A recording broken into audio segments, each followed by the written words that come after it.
Okey, sekali lagi tuan-tuan dan puan-puan sekalian, Assalamualaikum warahmatullahi wabarakatuh. Selamat datang ke Reruai Ilham Books. Hari ini hari terakhir Pesta Buku Antarabangsa Kuala Lumpur. Di Ilham Book pada tengah hari ini kita membawakan perbincangan bersama saudara Nik Nazmi Nik Ahmad.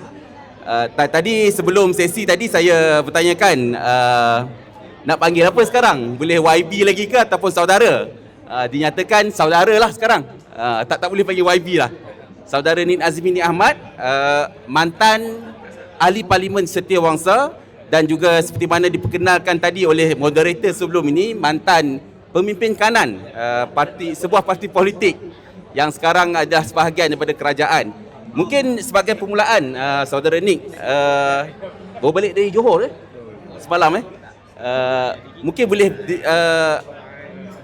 boleh saudara Nik menceritakan sedikit. Kita ada sebuah buku yang bertajuk Malaysian Sons ataupun Anak Malaysia, antara buku yang terkini yang ditulis oleh saudara Nik Nazmi, yang menceritakan, saya boleh katakan, pengalaman politik beliau.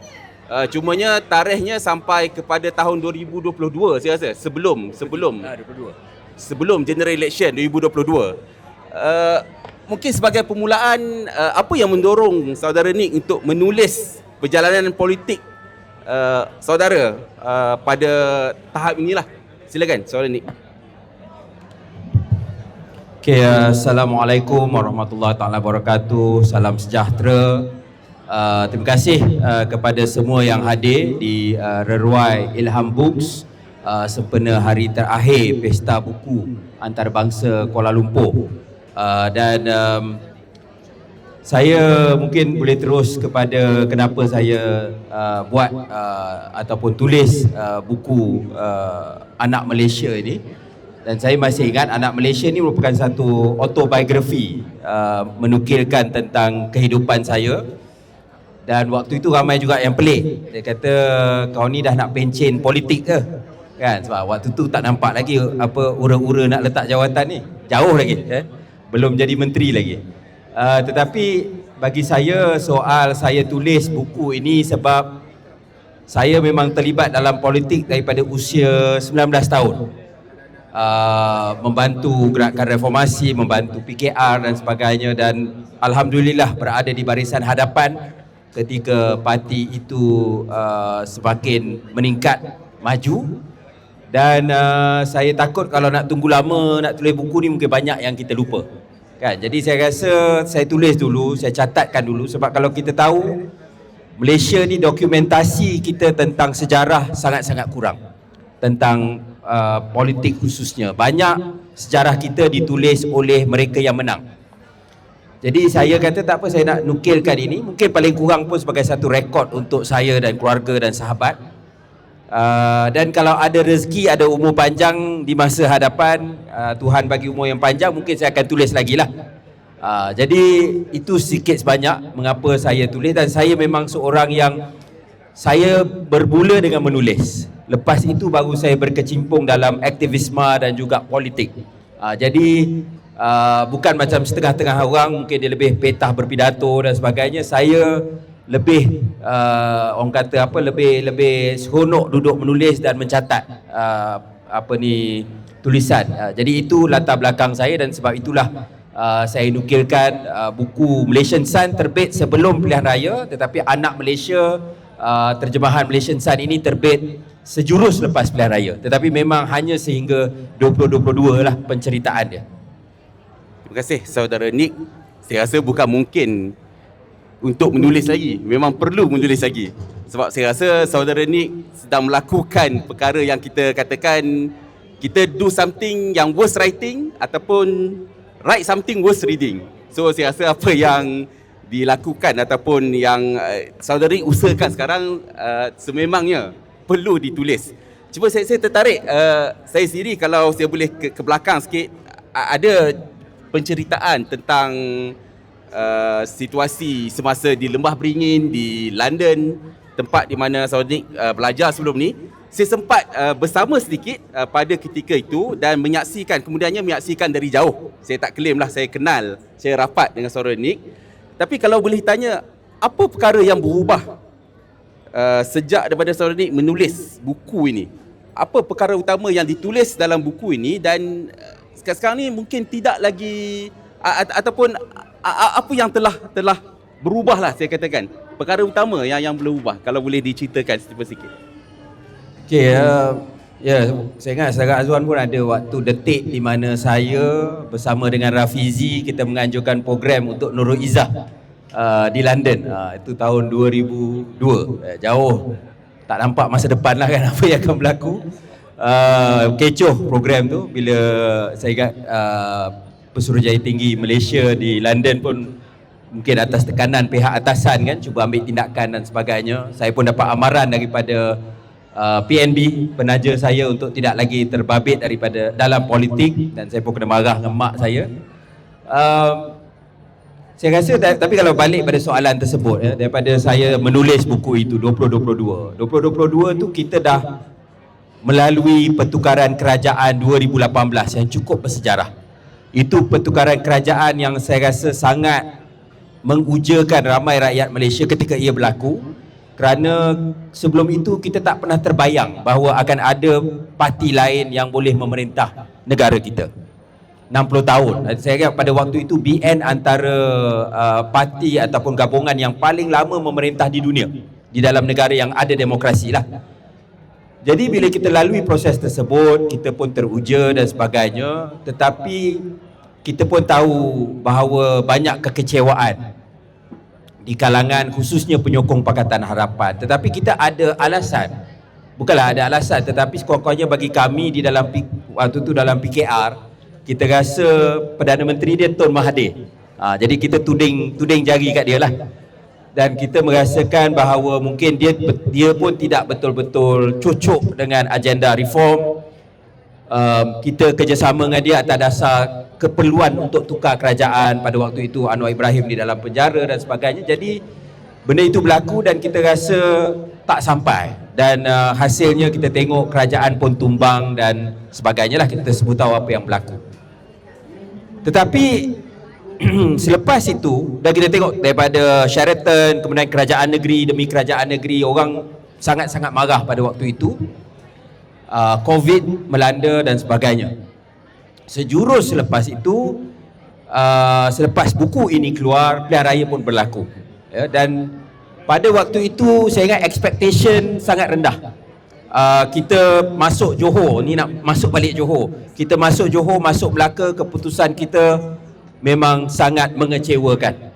Dan pada waktu itu kita merasakan we will just do our best dan tengok apa jadi. Jadi 2022 apa yang kita tahu berlaku, walaupun tidak ada pihak yang menang secara majoriti, tetapi Pakatan Harapan merupakan kelompok yang terbesar, 82 kerusi.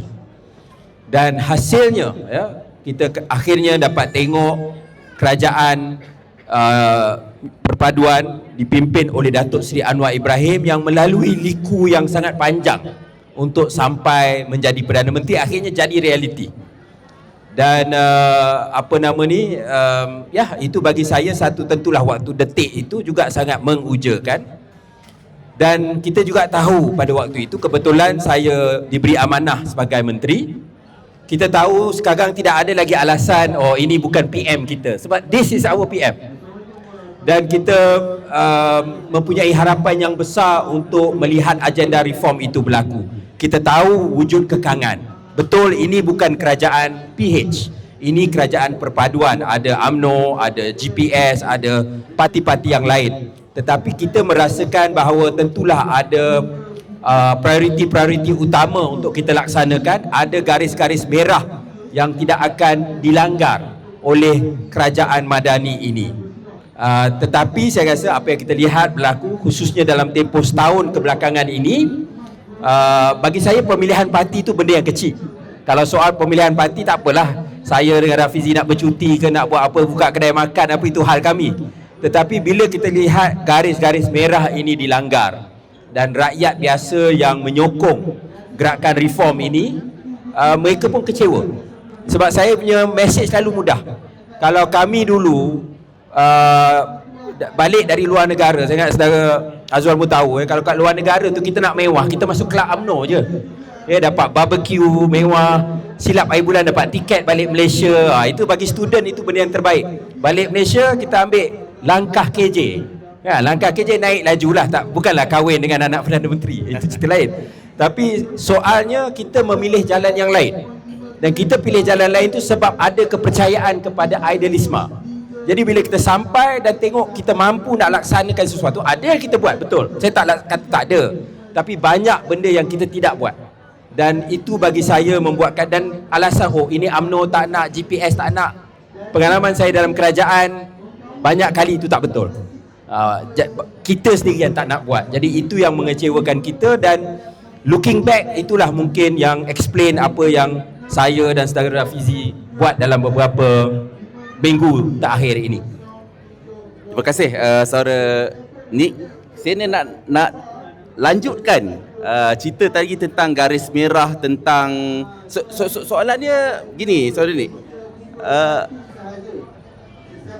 Kalau sepanjang perjalanan politik lah setakat ni, apa titik yang paling besar dari segi idealisme dan juga real politics? Dan soalan selanjutnya ialah, kalau boleh saudara ni elaborate sikit tentang garis-garis merah tadi dengan memberi contoh kerajaan sebelum ni, apa tak garis-garis merah yang dilanggar, dan dalam pandangan saudara ni lah, garis-garis merah bagaimana yang dilanggar dalam setahun ataupun dalam kerajaan ketika ni? Yalah, sebagai orang yang berada, orang kata di dalam bergelumang dengan politik, saya tidak pernah tolak aspek real politik. Mana saya bukan, kalau saya nak jadi idealis yang orang kata idealis yang suci, yang ni, saya tidak akan bergelumang lah dalam dunia politik. Mana kita tahu bila kita masuk politik, kita kena berdepan dengan realiti. Dan realiti menulis je lah, tak perlu kalau tak jadi penulis. Tapi minta maaf lah menulis kat Malaysia ni mencabar. Tapi pengalaman saya tidak ada masalah. Dan saya bagi contohnya keperluan untuk membentuk kerajaan perpaduan. Saya pada waktu itu saya terima, dan saya rasa ramai rakyat Malaysia tidak ada masalah, sebab nak memerintah perlu ada kerajaan dan perlu ada bilangan, ada jumlah. Dan kita tidak ada 112 pada waktu itu. Dan dia ada dua pilihan je, sama ada BN ataupun Perikatan Nasional. Dan kebetulan Perikatan Nasional juga tolak ketika titah daripada Tuanku Agong ketika itu untuk membentuk kerajaan. Perikatan Nasional, Tan Sri Muhyiddin kata dia tidak mahu terlibat. Maka secara default kita bekerjasama dengan BN dan juga GPS dan GRS. Cuma mungkin satu, kita sebab perkara ni benda norma baharu di Malaysia, iaitu gabungan selepas pilihan raya. Lepas Sheraton baru adalah BN, PN dan sebagainya. Kalau di negara luar, di UK, Lib Dem, konservatif, di Eropah benda tu biasa. Social Democrat, Christian Democrat dan sebagainya di Jerman, sebagai contoh. Tetapi di Malaysia ini benda yang baru.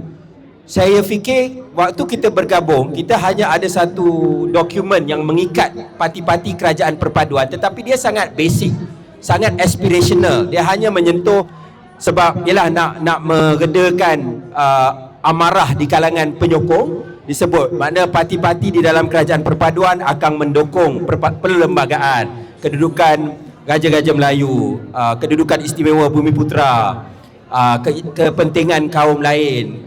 Itu sebenarnya dia rehash je.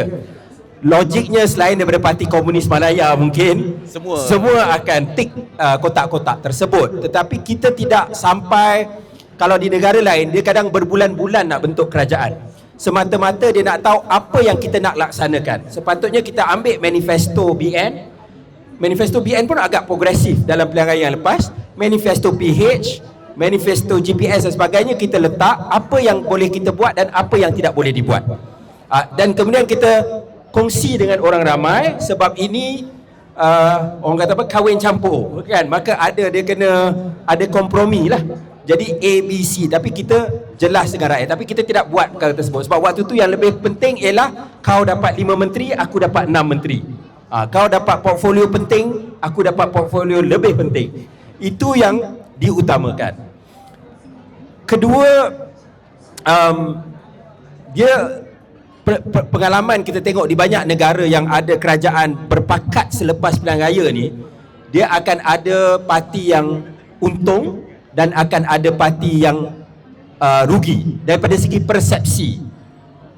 Jadi yang saya rasa menjadi cabaran, to the credit of UMNO Barisan Nasional, mereka dan kuasa ini macam orang kaya masuk kereta Mercedes, dia dah tahu apa nak buat.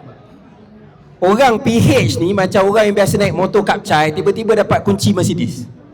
Dia teraba-raba nak cari, ni steering ni macam mana, brake dia macam mana. Ataupun dulu biasa kereta Mercedes tapi lama naik kapcai. Kita mesti lama naik kapcai. Lama naik kapcai. Dapat Mercedes baru kan, yang banyak elektronik. Jadi itu cabaran yang kita ada lah.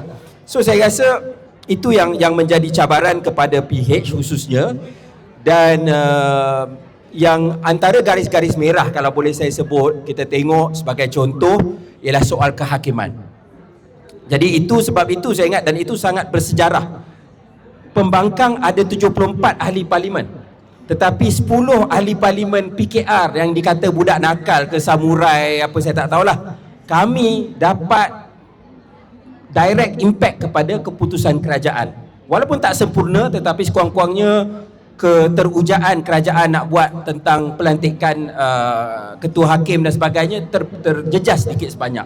Begitu juga baru-baru ini di dalam pindaan perlembagaan. Soal had untuk penggal PM tidak ada masalah, kami semua sokong. Tetapi bila sampai ke isu pemisahan antara peguam negara dan pendakwa raya, kita ada, sebab dia masih lagi tidak meletakkan pelantikan itu di bawah parlimen. Jadi kita tak setuju, jadi mereka pun terpaksa tarik balik. Jadi saya rasa itulah yang kita rasa sebab keberanian kami untuk ambil langkah gila lah, Rafizi panggil kamikaze ni, ialah, atau berani mati ni, ialah kerana kami merasakan kita nak buat sesuatu yang baru. Pengundi dah penat dengan kompromi. Kita perlu kompromi dulu, tetapi pengundi sekarang kecewa dengan kompromi. Dia kata, kita pergi dulu kempen, satu undi untuk KJ, Zahid akan jadi PM, kan? KJ kalah, Ramanan menang, Zahid tetap dalam kerajaan, kan? Jadi itu antara perkara-perkara yang mengecewakan rakyat. Orang marah kat DAP, dia undi UMNO, dapat juga DAP, dapat UMNO sekali. Jadi ini perkara-perkara yang mungkin saya rasa buat orang frust. Jadi kita nak tampilkan pilihan baru, kita tidak akan kita bergerak sendiri. Dan mungkin walaupun kita realistik dalam mungkin pilihan raya terdekat ini mungkin taklah memerintah negara, tetapi kita rasa kalau kita dapat 20 kerusi parlimen pun kita mampu bagi impact. Dan kita tidak berminat untuk nak jadi menteri ke apa selagi mana kita tidak ada bilangan yang betul-betul besar di dalam parlimen. Okey, terima kasih Saudara Nick. Kita masih lagi dalam perbincangan wacana dengan Saudara Nick Nazmi. Saya nampak ada beberapa orang yang mengikuti perbualan ni sejak tadi. Saya nak buka satu soalan kalau di kalangan audiens yang nak mengajukan soalan direct kepada Saudara Nick. Ada tak? Silakan. Silakan Saudara Afnan. Apa khabar YB? Tahniah atas penubuhan bersama. Saya Dr. Afnan, pemerhati politik je lah, tapi dalam industri healthcare. Jadi saya tengok secara ringkaslah buku yang dikarang. Dia bermula dengan penyataan it's against Mahathir, dan penubuhan kerajaan PH bersama Mahathir, and now you are out from PH with bersama. What is your view on Mahathir now?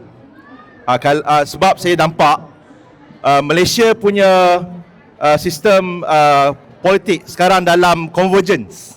Dia macam pemain bola setiap negeri nak pergi World Cup, you have to form team Malaysia pula walaupun sebelum tu you bergaduh. In the VUCA world, so we are now at a convergence. So hence the question also, kalau the conventional politics ada clear cut ideology, I don't see what ideology you have now. Can you explain? Thank you very much.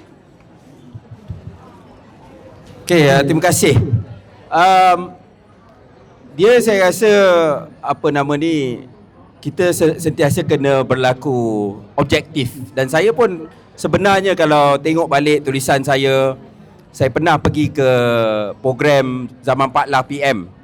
Waktu Tun Mahathir mula-mula kritik Pak Lah tu, saya pun bertanya soalan kepada Tun dan saya ada tulis dalam blog saya ketika itu.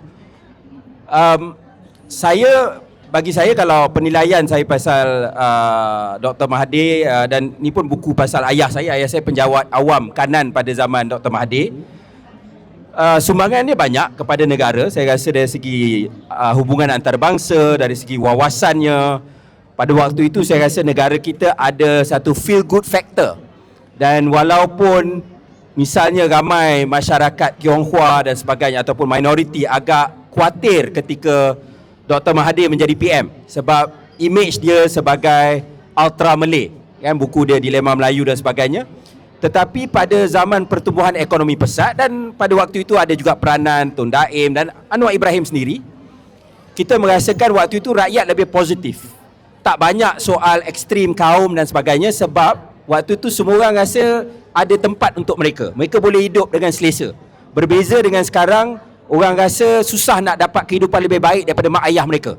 Itu cabaran dan itulah akan dieksploit oleh golongan-golongan pelampau lah, kalau saya boleh katakan begitu.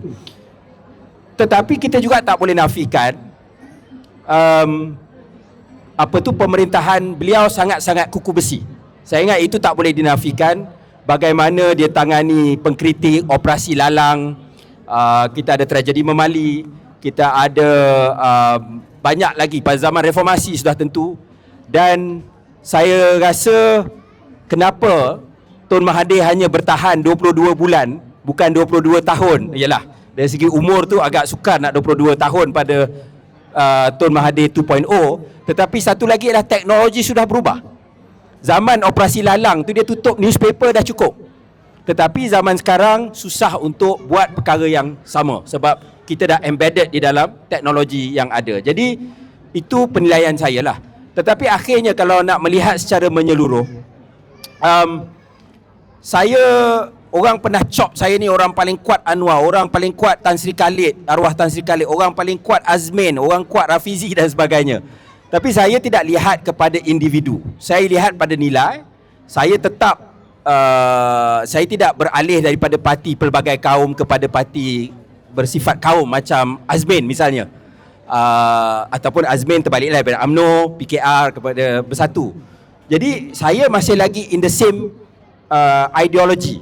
Cuma saya merasakan PKR tidak mampu untuk merealisasikan perkara tersebut. Saya memilih satu wadah yang baru dan bukan mudah. Saya kekal ada gaji, ada jawatan, kan, travel dengan mewah. Tetapi saya ambil langkah yang kita tak tahu membuahkan hasil atau tidak, tapi atas dasar prinsip, kan. Jadi that is my view dan bagi saya at the end of the day tidak ada sesiapa pun. Kita kena belajar lah, mungkin saya pun belajar. Tidak patut meletakkan mana-mana individu dia sebagai maksum ataupun terlalu suci. You should have your ideals and vote accordingly. Dan majoriti rakyat Malaysia adalah pengundi atas pagar. Mereka tidak totok, kan? Jadi mereka pun berfikiran begitu. Jadi kami cuma hadir sebagai alternatif. Rafizi ada kelemahan dia, saya ada kelemahan saya. Tetapi sekiranya kami mungkin yang terbaik di dalam pilihan raya ini, bagilah peluang kepada kami. Okey, Saudara Nick, di hadapan kita sekarang,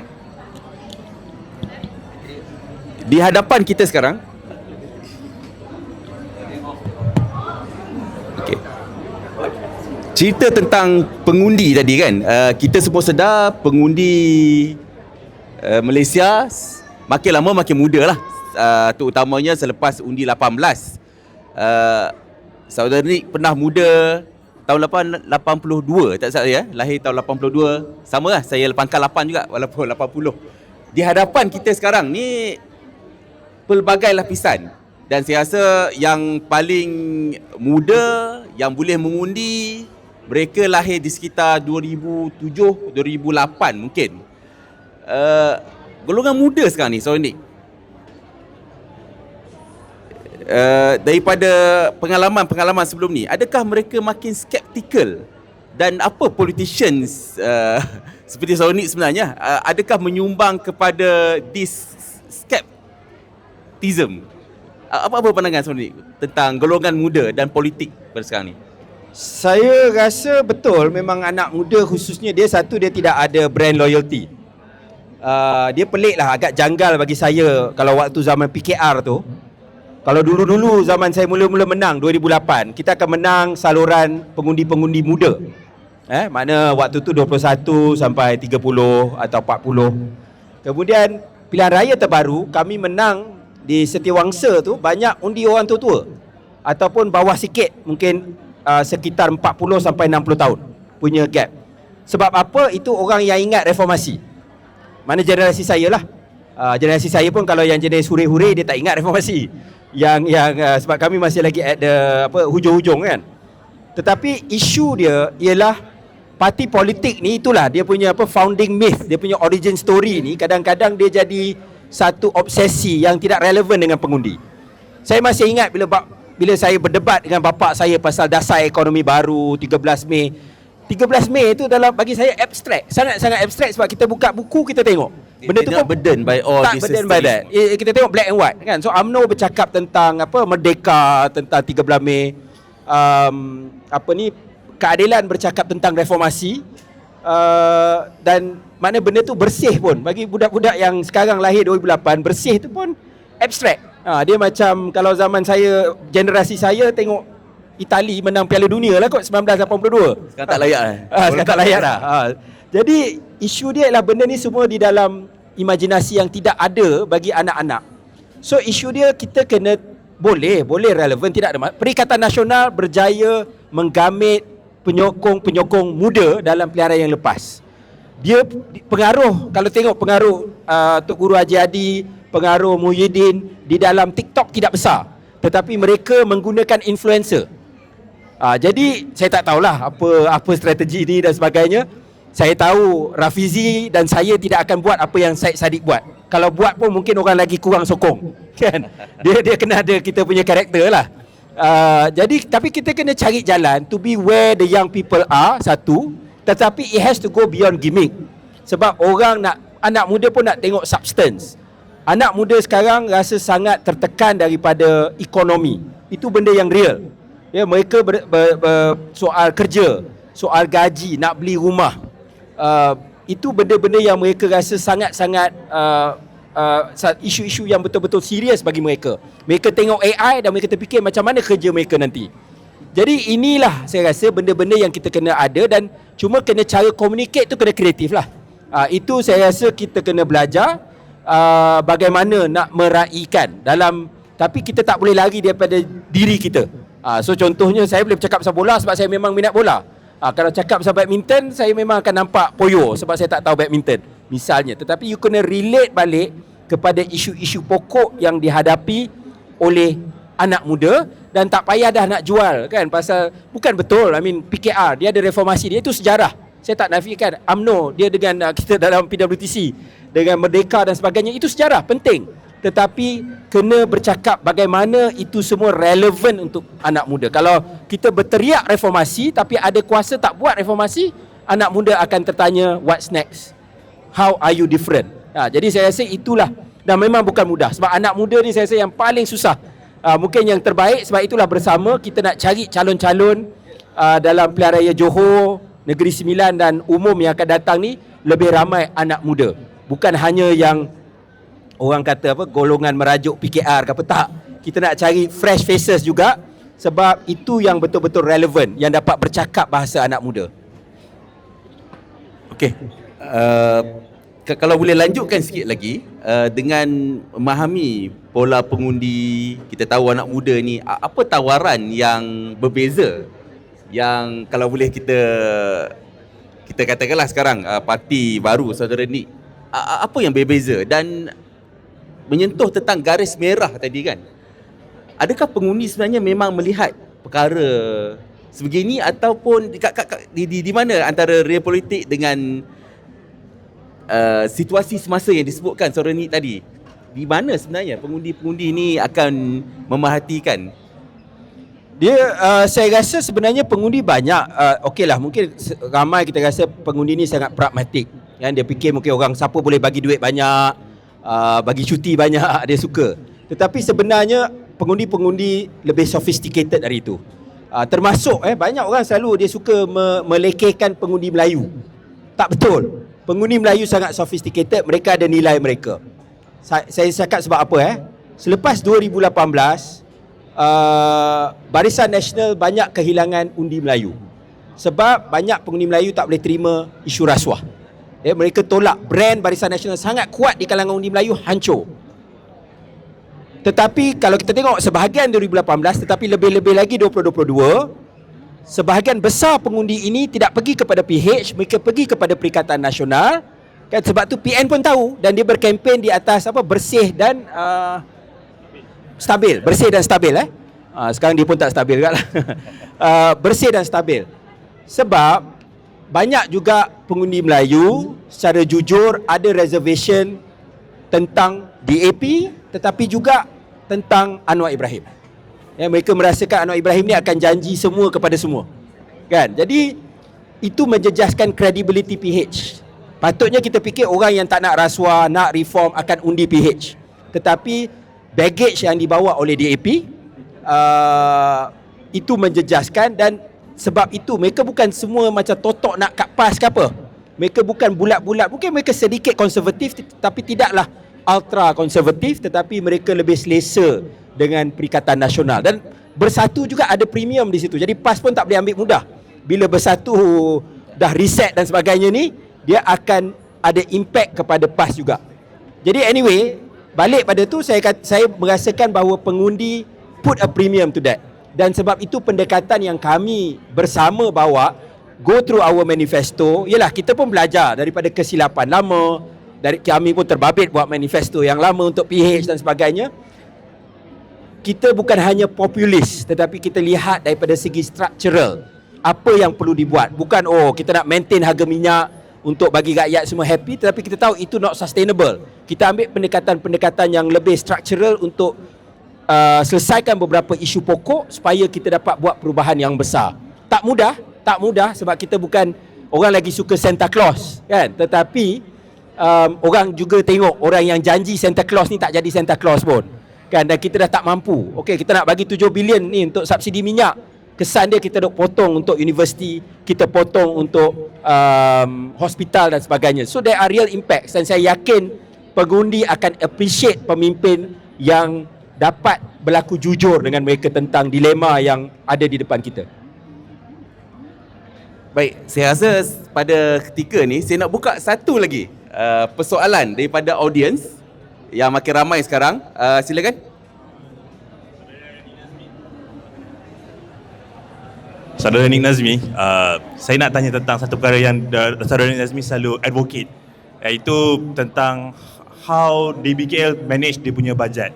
Before this, I went to a forum, which is kat forum tu dia orang bincangkan tentang Sustainability Development Goal. Saya pada APPJM di SDG.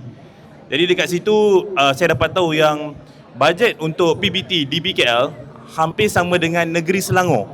Satu negeri Selangor, bajet kita 3 bilion, sama dengan DBKL 3 bilion. Tetapi saya bukan nak provoke atau apa, Datuk Bandar tak perlu nak justify kepada siapa-siapa. Dan seperti di Negeri Selangor perlu justify pada Dewan Undangan Negeri. Tapi di DBKL tidak perlu justify pada siapa-siapa atas autoriti Datuk Bandar. Tapi kita, concern saya faham ramai yang cakap, bukan semua orang di Kuala Lumpur, pengundi Kuala Lumpur. Tapi Kuala Lumpur for everyone. Mat yang daripada Kelantan pun datang sini niaga, mamu daripada Penang pun niaga nasi kandar dekat sini. Tapi perlu justify. Kita selalu macam ada masalah, kita kata ini salah ahli parlimen, salah DUN. Tapi sebenarnya itu salah PBT. Tapi bila mereka tak membuat satu reform yang dijanjikan, mana mereka perlu justify kepada penduduk, jadi sampai bila PPR masih lagi sama, jalan masih lagi berlubang, dan masalahnya bukan hanya pengundi Kuala Lumpur yang bayar cukai pada DBKL, bukan pengundi Kuala Lumpur pun bayar cukai di DBKL, cukai pintu. Itu soalan pertama saya, how DBKL can be more progressive. Second, before this saya went for fellowship dekat Amerika. Saya ada satu peluang di mana saya lihat cukai yang progresif. Kita bincang tentang reformasi institusi. Tapi sampai bila kita nak mereformasikan kita punya cukai sendiri, sir? Because cukai is very important. Because daripada cukai itulah akan pulang balik kepada rakyat. Tapi tanpa cukai, struktur cukai yang reform, yang progresif, kita masih stuck dalam sistem cukai yang sama, iaitu sistem cukai yang lama seperti sekarang. Jadi, on your opinion, how to settle down these two things? Terima kasih. Okey, terima kasih. Memang isu KL ni saya selalu sentuh lah. Betul, kalau kita tolak Sabah Sarawak, kita anggaplah KL ni satu kerajaan negeri. Maka bajet terbesar di Semenanjung ialah Selangor, 3 bilion. Bawah sikit ialah KL, lebih daripada Johor.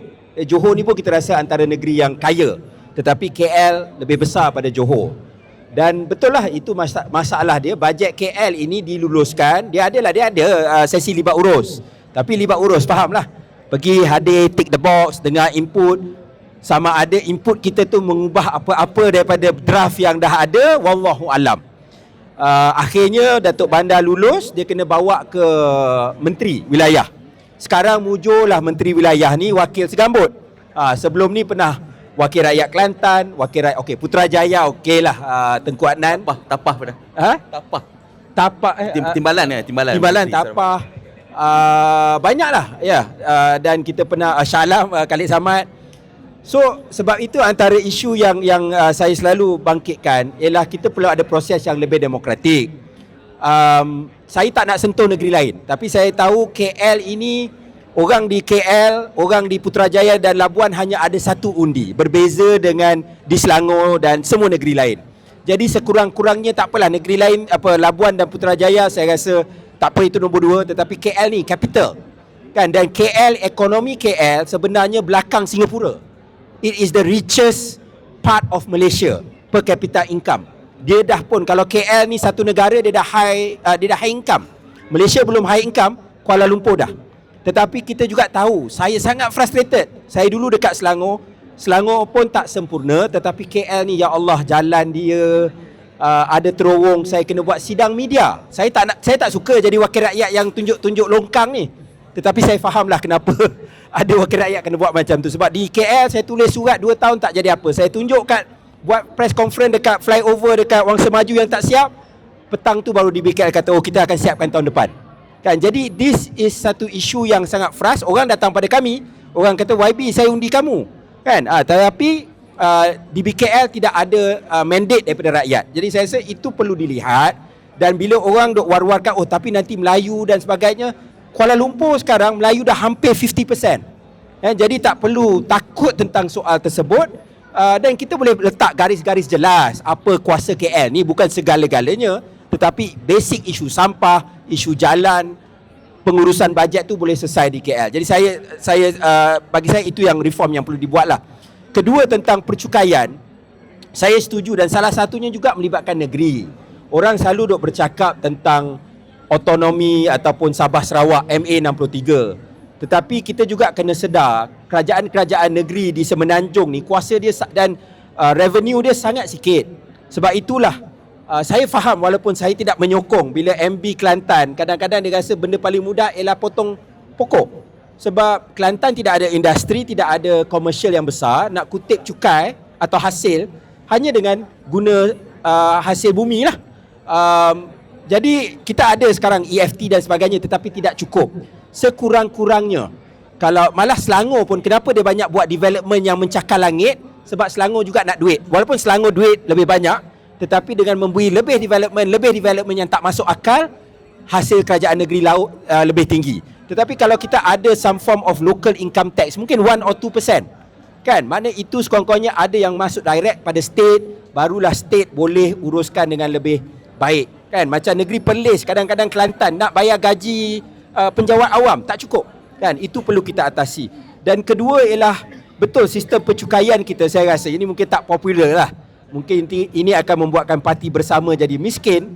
Tetapi saya tak tengok, orang selalu cakap T20, tetapi T20 ni dekat, kalau dia atas sikit pada M40, dia taklah kaya mana. Banyak orang masuk dalam kategori tu. Sebab itu dia sensitif bila bab minyak ni, kan? Tetapi T10, T5, itu saya rasa cukai tu boleh dilihat dengan lebih lanjut lagi.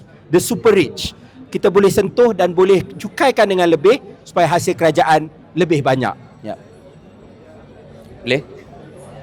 Okey, Saudara Nick, kita ke belakang sikit. Kalau kita perhatikanlah, Saudara Nick pernah berada di pihak pembangkang, kemudian bermula dengan kerajaan negeri, kemudian kerajaan pusat, dan sekarang saya rasa pembangkang kembali lah, ataupun saya tak pasti pembangkang lah kiranya. Apa salah faham utama sebenarnya rakyat ni terhadap satu kalau terhadap kerajaan, dan satu terhadap pembangkang, dan apa satu salah faham yang Saudara Nick nak jelaskanlah dalam kesempatan ni, silakan. Saya rasa benda yang paling penting kita kena buang daripada politik kita. Alhamdulillah kita dah mula tukar kerajaan. Itu benda yang sangat-sangat positif. Tetapi kita masih ada apa yang dikata menang-menang semua, kalah-kalah semua. Jadi kita sekarang kita punya konsep kita, banyak orang nak berpegang pada kuasa dengan segala-galanya sebab dia takut kalah je dia akan masuk dalam. Kalah je kena ambil tindakan. Saya tidak kata jangan ambil tindakan, tetapi kita kena ubah budaya kita, dan maknanya kena ada fair play lah. Kalau macam kita main bola pun kita ada sense of fair play kan, tapi dalam politik kita tidak ada. Dan kedua, itu juga, dan saya bersuara, betul lah sekarang bebas bersuara, tapi dulu dalam kerajaan kita tengok bila kita pembangkang, kita bercakap banyak soal peruntukan, kita bercakap tak boleh masuk sekolah. Bila kita jadi kerajaan, kita buat benda yang sama. Jadi soal peruntukan misalnya, okeylah, Ismail Sabri dia bagi, tapi to be fair dia bagi itu sebab dia pun tak ada majoriti, jadi dia terpaksa membeli jiwa pembangkang dengan bagi peruntukan. Tetapi bagi saya kita kena ada akta yang jelas untuk semua. Tak kira lah kalau pas-pas lah, perikatan-perikatan lah. PM tu kuasa dia besar lah. Apa dia nak takut sangat dengan ahli parlimen? Dia boleh bantu kalau dia betul-betul nak pergi Permatang Pauh kan. Okey lah, Permatang Pauh bawah Penang. Kalau lah, katakanlah saya jadi PM satu hari nanti, sepenggal dekat Setiawangsa kata nak pergi Kota Baru kan, waktu tu masih lagi bawah PAS. Macam-macam saya boleh buat tanpa menafikan hak wakil rakyat yang dipilih oleh rakyat untuk dapat peruntukan. Sebab kalau tidak, itu akan menjadi orang marah lah. Saya benar kata itulah sebab orang pengundi Melayu marah kat kita, sebab kita tak nafikan wakil rakyat dia untuk dapat peruntukan. Dan kedua, kita kena ada undang-undang pembiayaan politik yang jelas. Inilah punca 1MDB, inilah punca mafia korporat. Sebab di Malaysia ini tidak ada audit, tidak ada had, tidak ada pengisytiharan. Kita bertanding, kita kena submit, tapi tidak ada audit. Limit itu terlalu rendah. So logiknya saya rasa semua orang burst the limit lah. Burst the limit lah, tetapi dia kreatif about it kan. So kalau kita tahu negara luar, kalau follow di UK baru-baru ini, Perdana Menteri dia bila mula-mula, saya pun pelik juga, tapi dia terlalu jujur lah mungkin.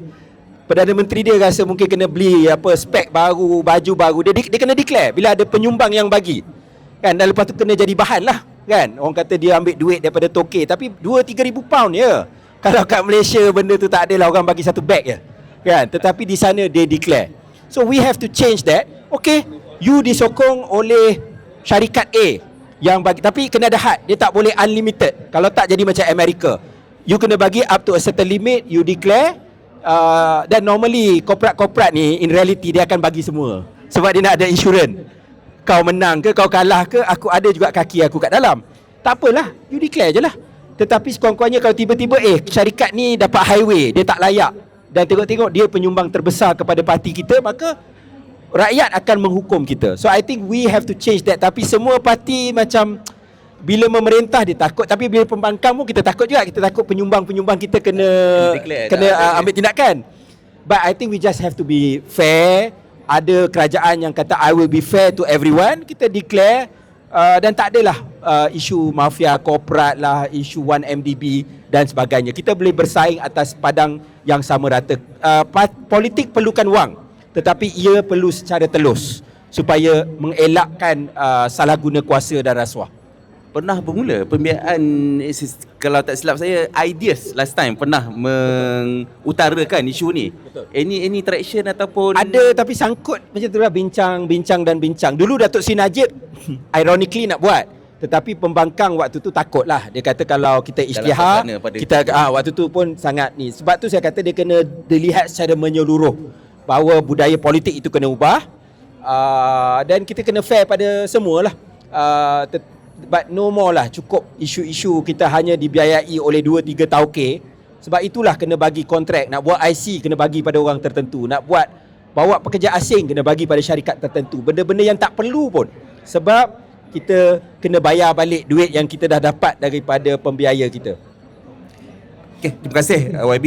Kita masih pada dalam minit-minit terakhir lah, masa-masa kecederaan sesi bersama saudara Nik Nazmi. Mungkin sebentar lagi saya bagi satu peluang terakhir kepada audiens untuk bertanyakan soalan. Tapi kalau saya boleh tanya sekarang saudara Nik, buku ini Anak Malaysia ataupun Malaysian Sons, mungkin ini merupakan chapter pertama lah dalam perjalanan, walaupun nampak macam dah panjang, tapi masih lagi chapter pertama dalam perjalanan politik saudara Nik.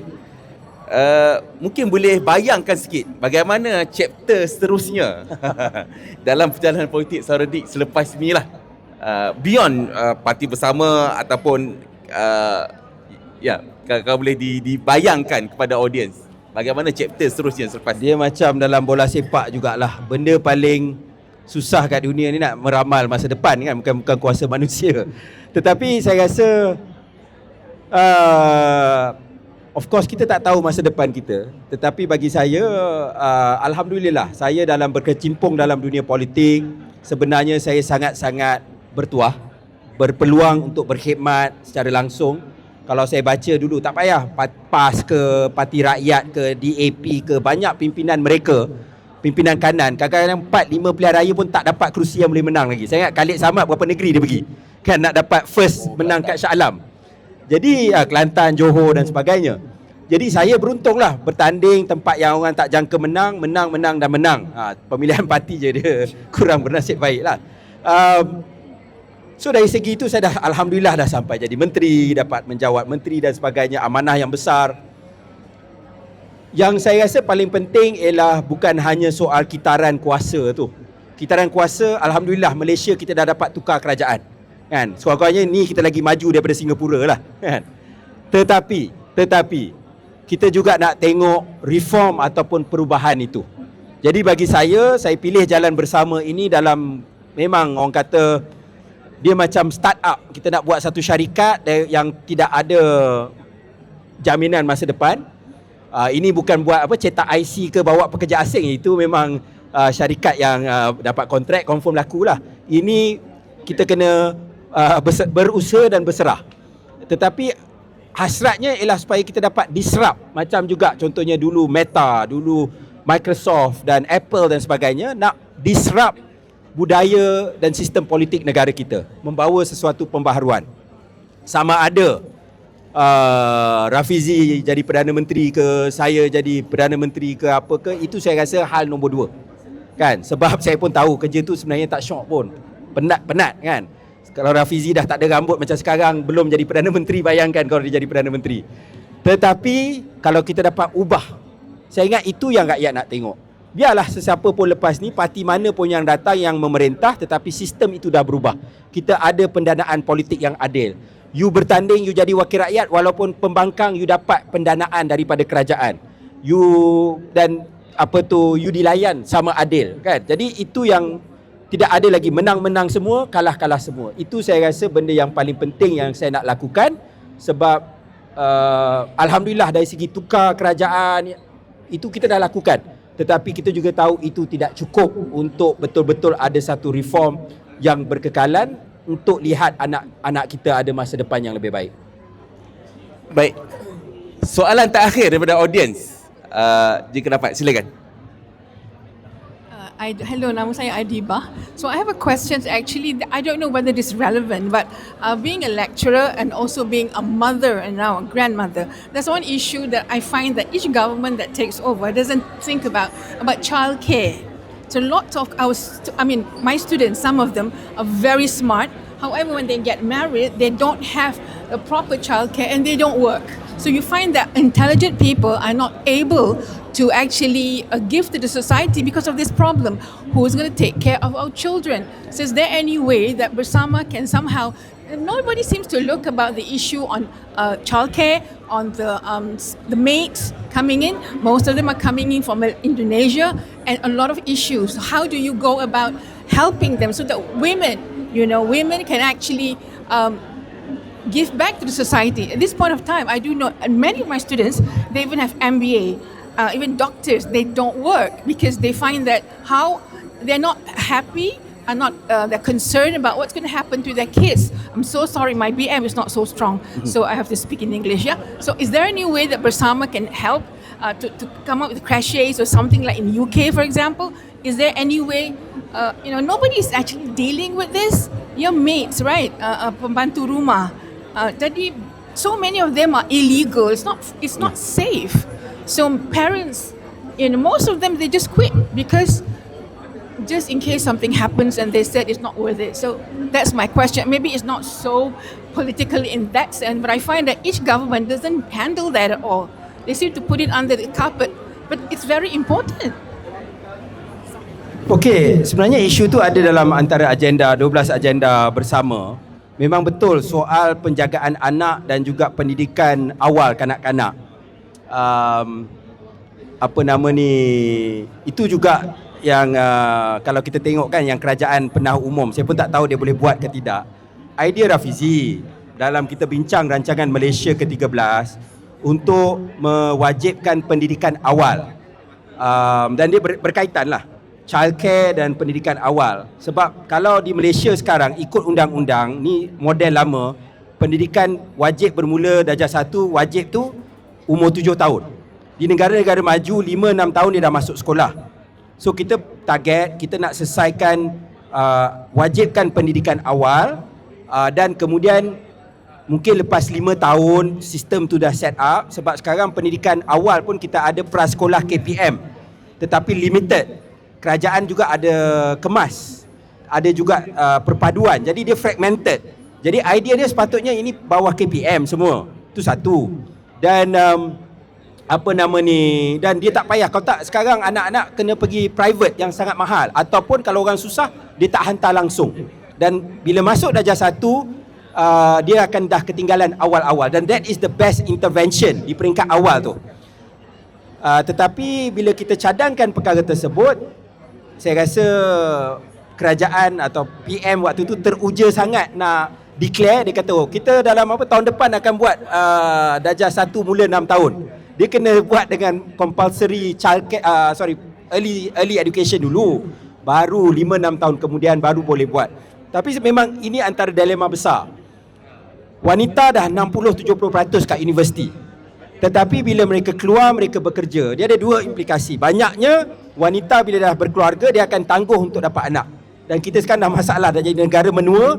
Bila orang kahwin makin lewat, anak makin sikit, maka kita ada kesan masa depan lah.